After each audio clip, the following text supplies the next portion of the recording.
Welcome to intellectuals Avenue. आज हम John Donne की होली सोनेट नंबर 18 पढ़ेंगे, जिसका टाइटल है show me dear Christ the spouse so bright and clear. Poet कहता है, शो मी डियर क्राइस्ट, ए प्यारे ईसा मुझे दिखा दो द स्पाउस।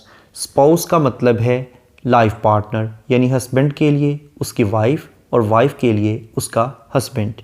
तो पोइट कहता है कि ए प्यारे ईसा मुझे दिखा दो दाए यानी योर, मुझे अपना स्पाउस दिखा दो। स्पाउस वैसे तो लाइफ पार्टनर को कहते हैं, लेकिन यहाँ पोइट ने एक मेटाफर के तौर पे यूज़ किया है, जिसका मतलब है चर्च या रिलीजियस थॉट या रिलीजियस सेक्ट, यानी चर्च या मजहबी नज़रिया या फ़िरका। मुझे दिखा दो कि तुम्हारा असल फ़िरका या तुम्हारा असल तरीक़ेकार या तुम्हारा असल चर्च या तुम्हारा असल मजहबी नज़रिया कौन सा है। सो ब्राइट एंड क्लियर, जो कि बहुत ज़्यादा रोशन और वाज़े हो। ए प्यारे ईसा मुझे अपना असल मजहबी तरीक़ा या मुझे अपना असल मजहबी अक़ीदा या असल फ़िरका या चर्च बता दो, जो कि रोशन और वाज़े हो। व्हाट इज़ इट ही, वो कौन सा है। विच ऑन द अदर शोर, वो कौन सा है, क्या वो समुंदर के दूसरे किनारे पर वाक़ है। गोज़ रिचली पेंटेड, जिसे बहुत उम्दगी से रंगो रोगन किया गया है, यानी इससे मुराद रोमन चर्च है। क्या वो रोमन चर्च है जिसे बहुत उम्दगी के साथ रंग और रोगन किया गया है। और विच रॉब्ड एंड टोर, या वो तुम्हारा चर्च है जो कि लुटा हुआ है और बहुत ज़्यादा खस्ता हाल है। लेमेंट्स एंड मॉर्न्स, जहाँ पर बहुत ज़्यादा मातम और पछतावा है, जहाँ पछतावे और मातम हैं। In Germany and here, Germany में भी और यहाँ इस सरज़मीन पर भी। इससे मुराद एंग्लिकन चर्च है, यानी जिसके बारे में वो कहता है कि जो जर्मनी और यहाँ पर दोनों जगहों पर बहुत ज़्यादा लुटा हुआ और खस्ता हाल है, जहाँ पछतावे और मातम है। स्लीप्स ही 1000, जो कि 1000 बरस तक सोया रहा, 1000 बरस तक पसे पुश्त रहा, इग्नोर्ड रहा, यानी उसको नज़रअंदाज किया गया। देन पीप्स अप 1 ईयर, फिर 1 साल के लिए ज़ाहिर हो गया। यहाँ पर पोइट ने रोमन चर्च का जिक्र किया है, जिसके बारे में यह रवायत है कि तकरीबन 1000 साल तक इग्नोर रहा, फिर उसके बाद इस पर गौर व खोज किया गया और इसमें इस्लाहात की गई। Is he self truth and अर्ज, क्या ये अपने आप में एक हकीकत है या एक गलती है। नाउ न्यू, नाउ अब नया हो गया है। नाउ आउटवोर, और अब पुराना हो गया है, यानी कौन सा दुरुस्त है और कौन सा गलत है, नया दुरुस्त है या पुराना दुरुस्त है। इन दोनों में से कौन सा नज़रिया, कौन सा चर्च दुरुस्त है, नया या पुराना। Doth he and did he, doth he यानी जो कि मौजूद है, एंड डिड ही या वो चर्च जो किसी ज़माने में हुआ करता था वो दुरुस्त है। And shall she ever more, या आने वाले ज़माने में जो हमेशा हमेशा के लिए कायम रहेगा वो दुरुस्त होगा। कौन सा चर्च या कौन सा मजहबी नज़रिया या कौन सा फ़िरका दुरुस्त है, जो गुज़र गया या जो मौजूद है या जो आने वाला है और हमेशा रहेगा, इनमें से कौन सा दुरुस्त है।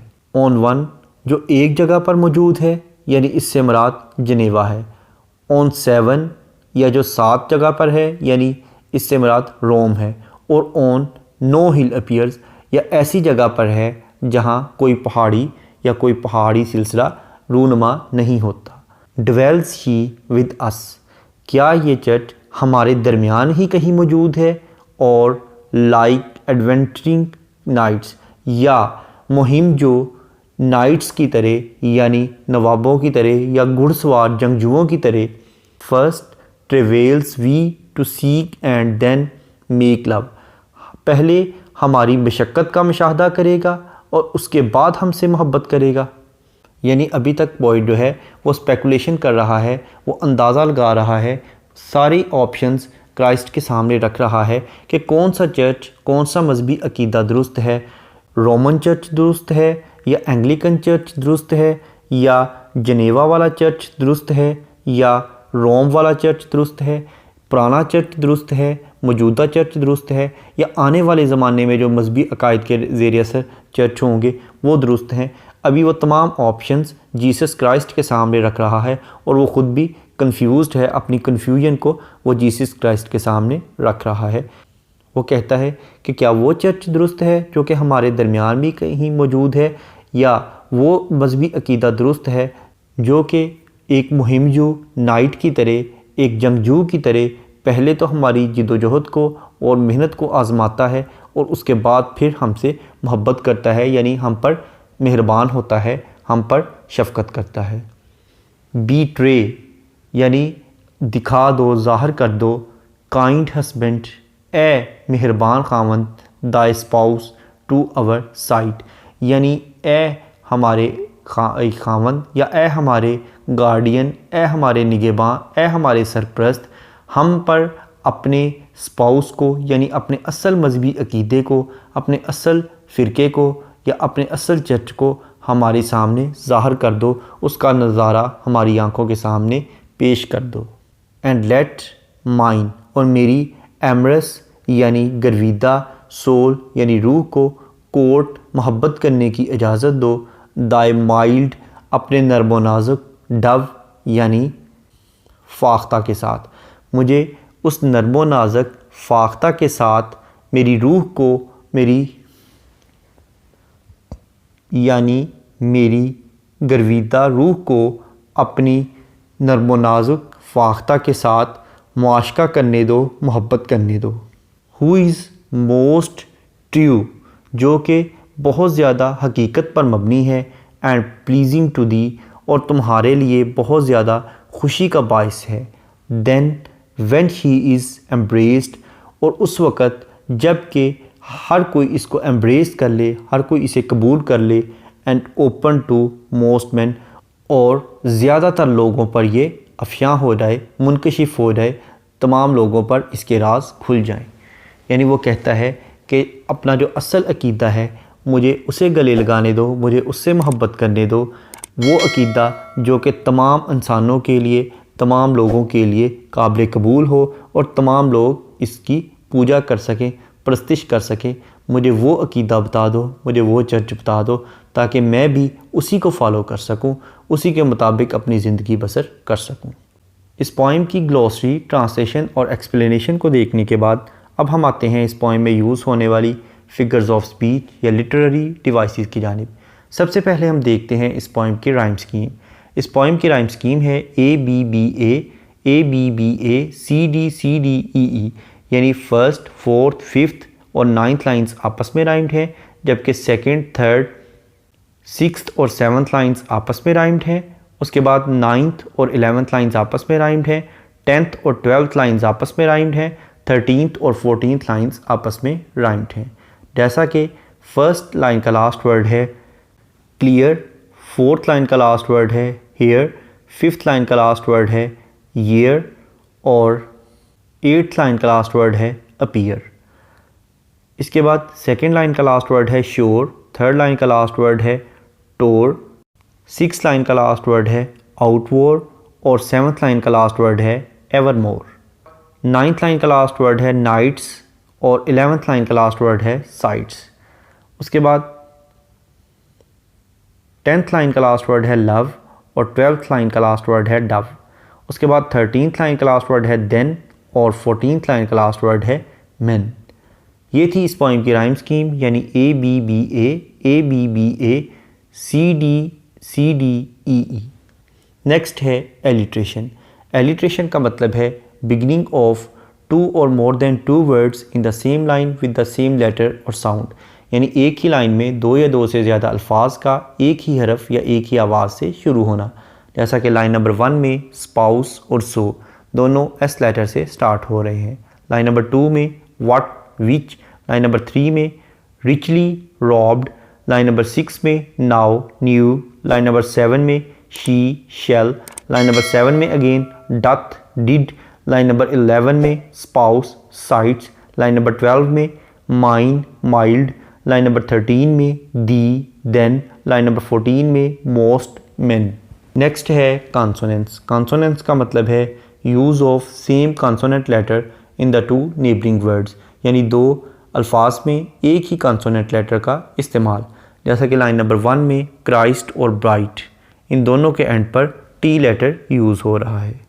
उसके बाद लाइन नंबर 1 में again dear clear, line number 2 में व्हाट इट, लाइन नंबर 3 में पेंटेड रॉब्ड, लाइन नंबर 6 में नाउ न्यू, लाइन नंबर 7 में डिड एंड, लाइन नंबर 8 में ऑन नो, लाइन नंबर 11 में काइंड हस्बैंड, लाइन नंबर 12 में late court, line number 12 में again and mild, line number 14 में when open men, line number 14 में again embraced and.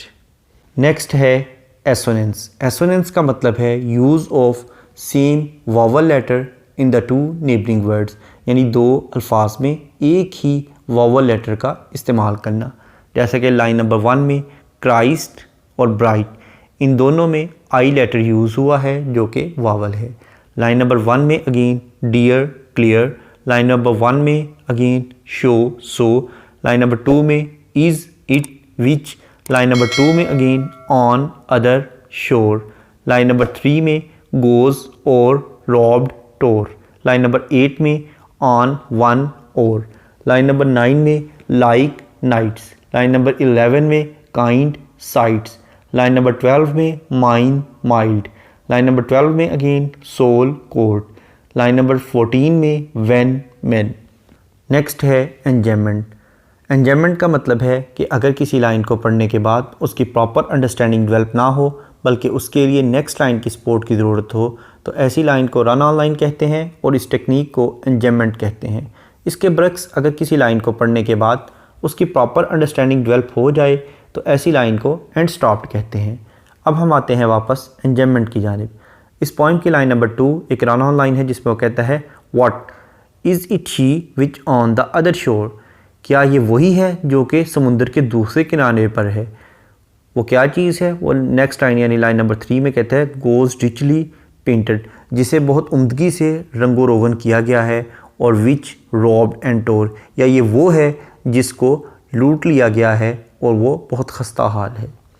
उसके बाद line number 9 भी एक रन ऑन लाइन है जिसमें वो कहता है डिवेल्स शी विद अस, क्या ये वो है जो हमारे साथ रहती है, और लाइक एडवेंचरिंग नाइट्स, या मुहिम जो जंगजुओं की तरह।